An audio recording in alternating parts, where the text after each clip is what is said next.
The strongest men don't always break in the middle of a war. Sometimes, they break because a child quietly believes they deserve to be loved. The security footage had no sound, but I could still hear every heartbeat from that night. I had watched those 23 minutes more times than I cared to admit. Every member of my security team thought I was reviewing procedures. None of them knew I was searching for the exact second my life stopped belonging to the man I had spent 15 years becoming. The timestamp in the upper corner read 11:42 p.m. My living room was washed in the soft amber glow of a single floor lamp. Outside, Manhattan shimmered beneath a cold autumn drizzle, the city lights blurring against rain-speckled windows like distant stars that had forgotten how to shine. I was asleep on the leather sofa, not because I wanted rest, but because exhaustion had finally defeated discipline. My tie hung loose around my neck. My suit jacket had been tossed over the armrest. A folder filled with contracts rested on the floor beside an untouched cup of black coffee that had gone cold hours earlier. People believed power looked glamorous. They imagined expensive watches, armored SUVs, penthouses overlooking Central Park, and men who never hesitated. They never imagined a man too tired to reach his own bedroom. My name is Adrian Moretti. At 32, newspapers called me a billionaire investor. Rivals whispered another title when they thought no one could hear. Neither description mattered anymore. Success had bought me silence instead of peace. Every room I entered became quiet. Every conversation paused. Every stranger lowered their eyes. Yet every night I came home to a place that felt larger than it should because no one waited for me. No laughter echoed through those marble halls. No family photographs covered the walls. No one reminded me to eat dinner before midnight. The mansion employed dozens of people, but it had never felt alive until Emily Carter walked through the front door, carrying a small backpack with cartoon dinosaurs stitched across the front. She had apologized at least 6 times before finishing her first sentence. Her daycare had closed unexpectedly. Her babysitter was sick. She couldn't afford to miss another shift. If bringing her 3-year-old son for one afternoon was against the rules, she completely understood. I should have said no. My house had never been a place for children. My staff waited for my decision with nervous expressions, expecting the answer everyone else usually received. Instead, I surprised them. I surprised myself. I simply nodded once and told my house manager to prepare the east sitting room where Emily could work without interruption. That little boy's name was Noah. He had messy blonde hair, bright blue eyes, tiny sneakers that squeaked against polished floors, and absolutely no idea who I was. To everyone else, I was the man people feared. To Noah, I was only the tired man who kept falling asleep on the same sofa every single night. Emily spent the rest of that afternoon moving quietly through the mansion as though she was afraid even her footsteps might disturb the expensive silence. Every polished surface reflected perfect order. Every clock seemed to tick louder than it should. My employees had long ago mastered the art of becoming invisible, completing every task without drawing attention to themselves. Noah, however, had never learned that lesson. He wandered through life with the fearless curiosity that only a 3-year-old could possess. Every painting became a mystery. Every staircase became a mountain. Every window became another chance to press his tiny hands against the glass and admire the endless skyline beyond. I noticed him before he noticed me. I had been standing near the library with a tablet in one hand, pretending to review financial reports while my mind drifted somewhere far away. Noah stepped into the hallway carrying a stuffed brown bear almost as large as his chest. He stopped when he saw me. Most adults immediately looked away after meeting my eyes. They recognized authority before I ever spoke. Noah simply tilted his head. He studied me with complete honesty, as if trying to solve a puzzle. Then he smiled. It was the kind of smile that expected nothing in return. No fear. No hesitation. No calculation. Just kindness offered. Freely. Before I could react, he walked straight toward me. One of my security men instinctively shifted his weight, ready to intervene if necessary. I lifted one finger without taking my eyes off the child. The guard immediately relaxed. Noah stopped less than 2 feet away. He looked up so far that he almost lost his balance. His blue eyes searched my face with complete seriousness. "You look tired," he said. I blinked. Of every sentence I had expected to hear that day, those 3 words were not among them. Adults usually commented on my schedule, my meetings, or my reputation. Nobody ever looked past the suit. Nobody asked about the man wearing it. I found myself answering before I realized I had spoken. I suppose I am. Noah nodded as though I had confirmed something important. Mom gets tired too, he explained. She says sleeping helps. Then he hugged his stuffed bear tighter and wandered away toward the sunroom, completely satisfied that the conversation had reached its natural conclusion. I stood there far longer than I should have, staring after a child who had unknowingly dismantled years of carefully constructed distance with a single observation. Later that evening, I found Emily organizing fresh flowers in the dining room. She looked mortified the moment she saw me. "I am so sorry if Noah bothered you," she said quickly. "He talks to everyone. I keep reminding him that not everyone likes conversations." I surprised both of us again. "He did not bother me." Emily looked genuinely confused. I almost smiled. Almost. He simply reminded me of something I had forgotten. She did not ask what that was, and I appreciated her restraint. As she returned to arranging the flowers, I glanced through the doorway where Noah sat on the floor humming softly while his stuffed bear attended an imaginary tea party with empty plastic cups. For the first time in years, the mansion no longer felt like a museum built to preserve loneliness. It sounded, however quietly, like the beginning of a home. The following morning arrived wrapped in pale October sunlight that spilled across the marble floors in long golden stripes. The mansion woke the way it always did. Quietly, efficiently, almost mechanically. Breakfast appeared on the dining table before anyone asked for it. Fresh flowers replaced yesterday's arrangements. Security teams rotated shifts with silent precision. Everything functioned exactly as it had for years. Everything except me.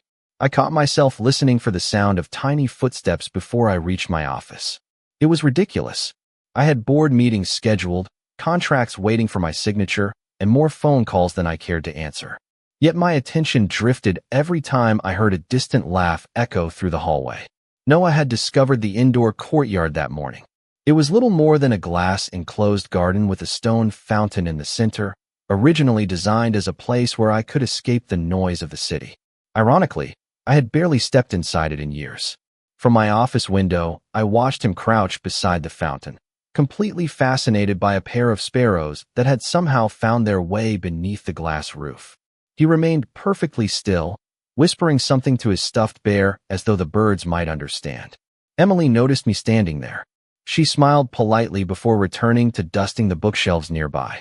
She never interrupted my thoughts. That was another thing I appreciated about her. Around noon, one of my senior advisors entered carrying several folders. He launched into a detailed discussion about investments, expansion plans, and upcoming negotiations. I tried to focus. I truly did. Then a small voice drifted through the open doorway. "Mr. Adrian?" The advisor immediately stopped speaking.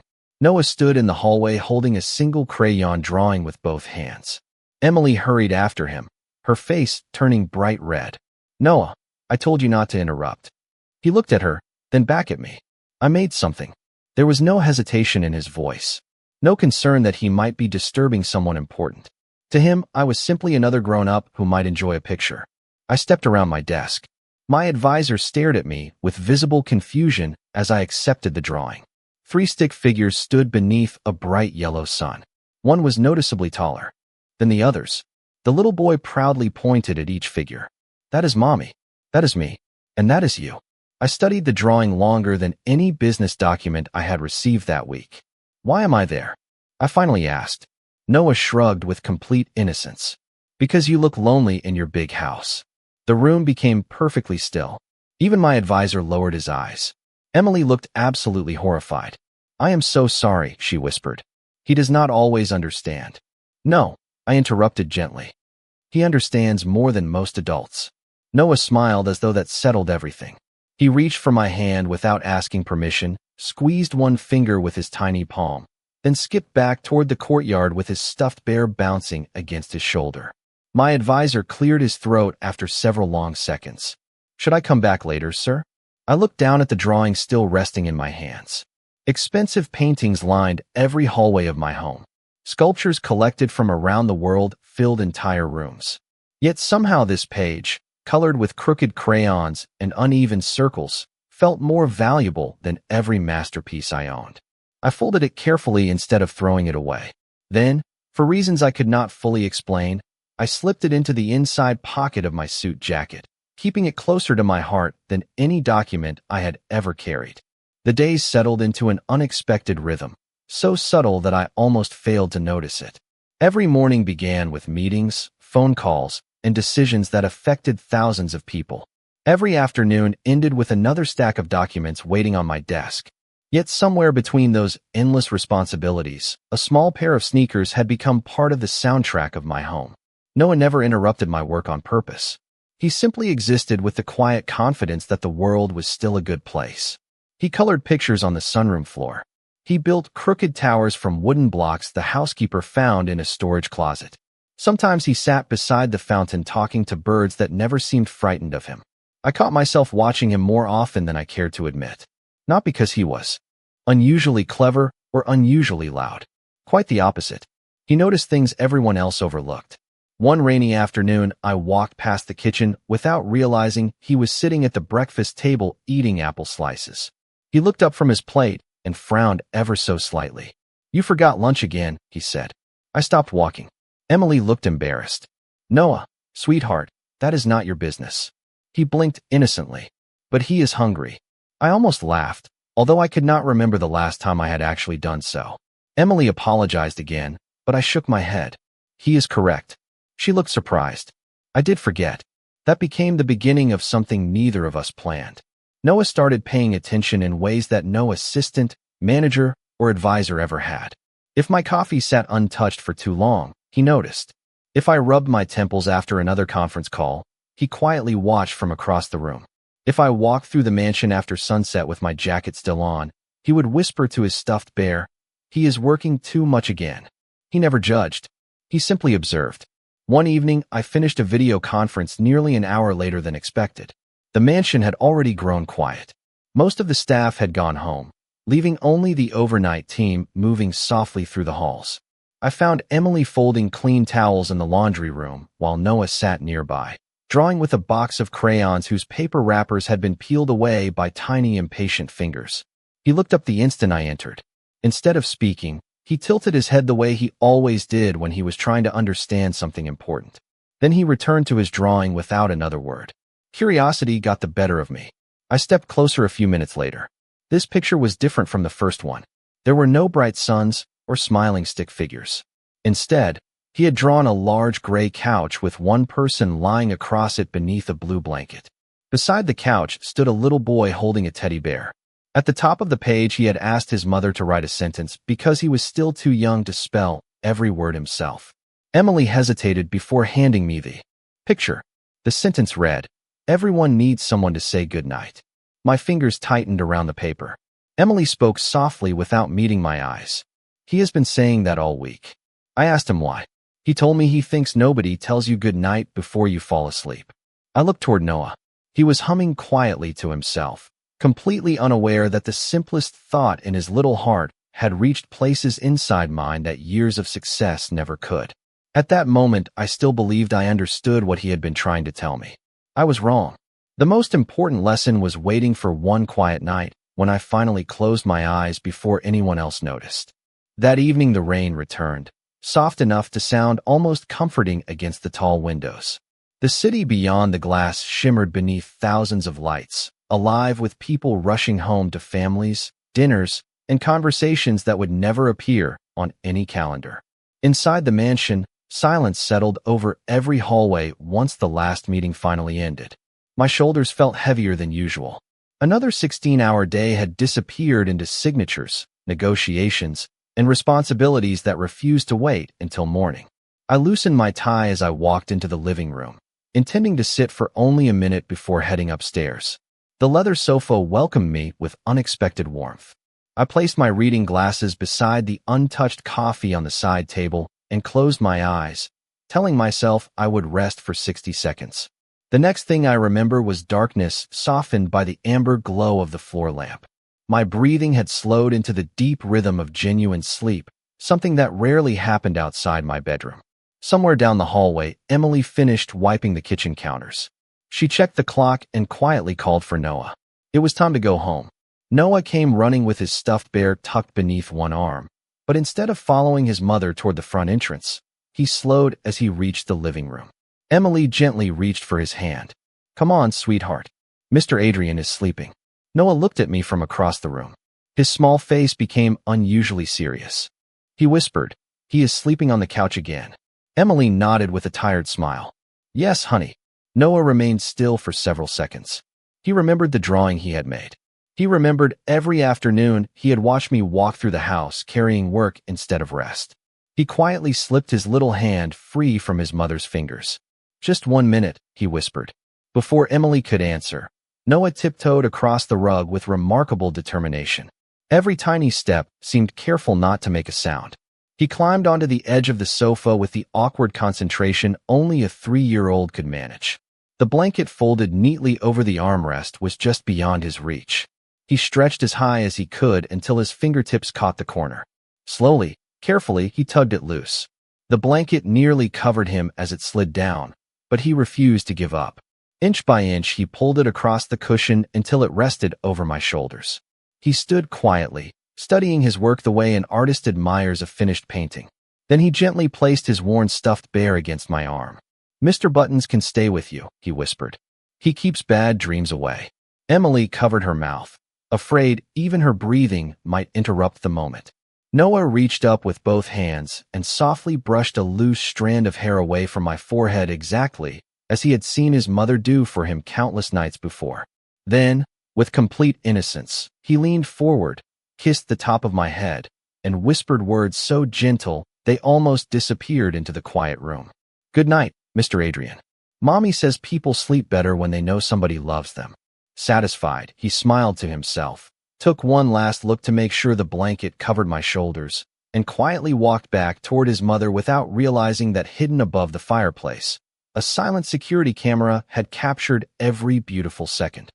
I did not wake until just after 6 the next morning. Pale sunlight filtered through the tall windows, washing the living room in soft shades of gold. For a few peaceful seconds, I felt something unfamiliar. Rest. My neck was not stiff. My breathing was slow. My mind was quiet.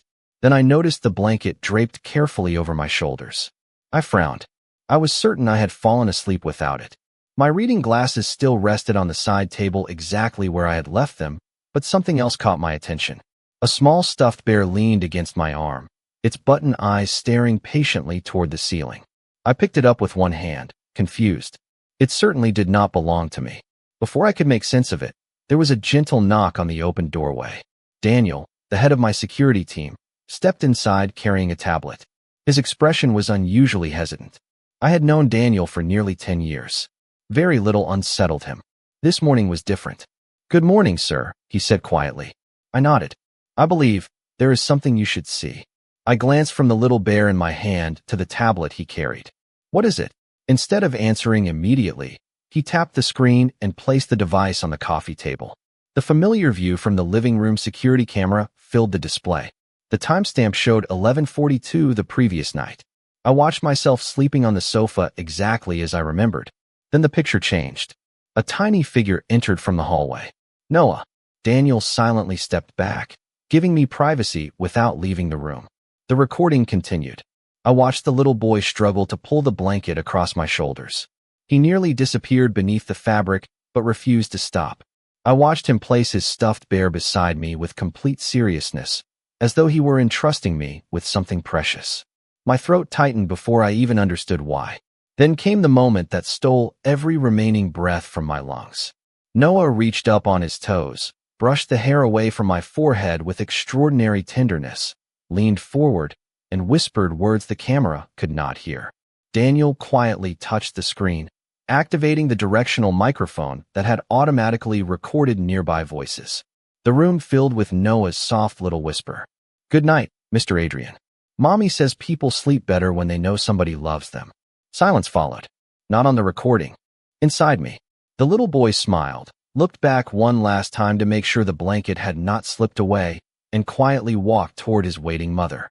Emily gently took his hand, kissed the top of his head, and together they disappeared through the front hallway. The recording ended. I realized my vision had become strangely blurry. I blinked once. Then again. A warm tear rolled silently down my cheek before I could stop it. Another followed. I stared at the frozen image of the empty living room while years of carefully guarded composure dissolved without warning. Daniel looked away, pretending not to notice.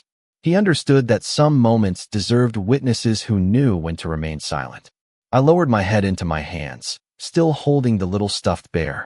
The last person who had covered me with a blanket while I slept had been my mother more than 20 years earlier. Since then, countless people had respected me, feared me, obeyed me, and depended on me. But not one of them had simply wanted me to rest. It took a 3-year-old child with a worn teddy bear to remind me what kindness looked like. I carried Noah's little stuffed bear into my office that morning and placed it on the corner of my desk where expensive awards and crystal trophies had stood for years. Somehow the bear belonged there more than any of them ever had. Every time I looked at it, I heard that tiny voice again. Mommy says people sleep better when they know somebody loves them. Those words followed me through every meeting, every phone call, every document waiting for my signature. By late afternoon, I realized I had not read the same contract 3 times because my thoughts kept returning to a memory I had buried so deeply that I almost believed it no longer existed. My mother used to cover me with a faded blue quilt every night before turning off the bedroom light. She never forgot, even when she worked double shifts, even when she came home exhausted. She always paused at my doorway, tucked the blanket beneath my shoulders, brushed my hair away from my forehead, and whispered, "Sleep well, sweetheart. Tomorrow is another chance." I had not thought about those words in decades. Life had moved too quickly after she passed away. Success demanded sacrifices. Grief became another box locked inside my mind. Eventually, I convinced myself that needing comfort was a weakness successful men could not afford. Then a 3-year-old child unknowingly unlocked every door I had spent years sealing shut. That evening, Emily knocked softly on my office door after finishing her work. Noah stood beside her holding only one toy in his hands. I immediately recognized the little stuffed bear.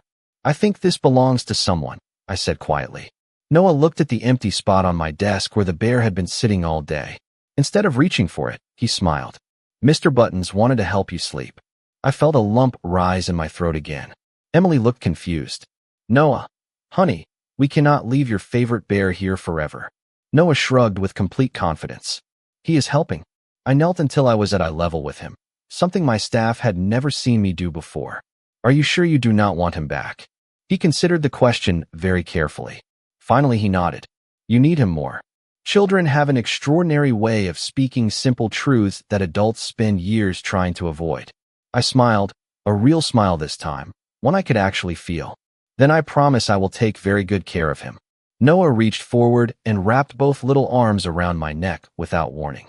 The hug lasted only a few seconds, but it carried a warmth no amount of wealth could purchase. Emily apologized immediately, trying to pull him back. I gently raised my hand. "It is all right." She looked at me with surprise. There was gratitude in her eyes, but also relief, as though she had finally stopped worrying that her son would somehow do the wrong thing. As they turned to leave, Noah looked back over his shoulder. "Do not forget dinner tonight."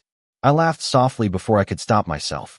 Emily laughed too, covering her mouth in disbelief because she had never heard that sound from me before. Even Daniel, standing quietly outside the office, glanced inside with a faint smile. The walls of the mansion had not changed. The marble floors were still cold beneath our feet. The hallways were still long and quiet. Yet somehow the entire house felt warmer, not because someone had turned up the heat, but because one little boy had quietly reminded everyone inside that a home is built by hearts that care for one another, not by walls of stone. The weeks that followed changed our routines so gradually that none of us noticed the transformation until it had already become part of everyday life. Emily no longer apologized every time Noah laughed too loudly in the hallway because the laughter was no longer interrupting the house. It was filling it. The staff who once moved with quiet formality now greeted the little boy each morning with warm smiles. The chefs began placing sliced strawberries beside his breakfast because they knew they were his favorite. The gardeners showed him how to plant tulip bulbs along the southern walkway. Even Daniel, whose expression rarely changed, secretly kept a small bag of wooden toy cars in his office drawer for the afternoons when Noah wandered in asking impossible questions about security cameras and shiny badges. As for me, I discovered that my evenings slowly became something I anticipated instead of endured. No matter how demanding the day had been, I found myself leaving the office a little earlier. The contracts could wait until morning. Another conference call could be postponed. There was always another business opportunity. Childhood, however, refused to slow down for anyone. One Friday afternoon, I returned home just before sunset carrying a simple paper bag instead of another briefcase full of work. Noah spotted me through the front window before anyone else did. He ran toward the door so quickly that Emily barely caught up with him. "You are early," he announced with genuine excitement. "I know," I answered, surprising myself with how much I enjoyed seeing his smile. I reached into the paper bag and handed him a children's picture book about a little bear learning to share. His eyes grew wide as though I had presented him with the greatest treasure in the world. "Is this for me?" "It is," I said, "but only if you promise to read it with me." He nodded so enthusiastically that a lock of blonde hair fell across his forehead. That evening we sat together in the sunroom while golden light poured through the glass ceiling. Noah rested beside me on the large sofa with Mr. Buttons tucked comfortably between us. He insisted on turning every page himself, even when his tiny fingers struggled to separate them. Whenever he reached a word he could not recognize, he looked up at me with complete trust, waiting patiently until I read it aloud. Emily watched quietly from the doorway, a folded towel still resting in her hands. She did not interrupt. She simply smiled with the kind of peaceful expression that only appears when someone witnesses a hope they never expected to come true. After we finished the story, Noah leaned against my shoulder with a satisfied sigh. "Families read books together," he said matter-of-factly. I looked down at the little boy. "Who told you that?" "Nobody," he answered.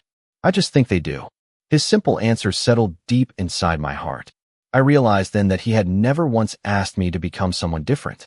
He had never cared about my reputation, my success, or the size of the house around us. He had simply treated me as though I already belonged beside them. Emily finally stepped into the room. "Thank you," she said softly. I shook my head. "No, Emily." My voice was quieter than I expected. "Thank you for bringing him into this house." She lowered her eyes for a moment before looking back at me. Neither of us needed to say anything else. Some gratitude cannot be measured with words. It can only be recognized in the quiet spaces where lonely hearts finally begin to feel less alone. 1 year later, the mansion looked exactly the same from the outside. The iron gates still opened with quiet precision. The gardens remained perfectly trimmed.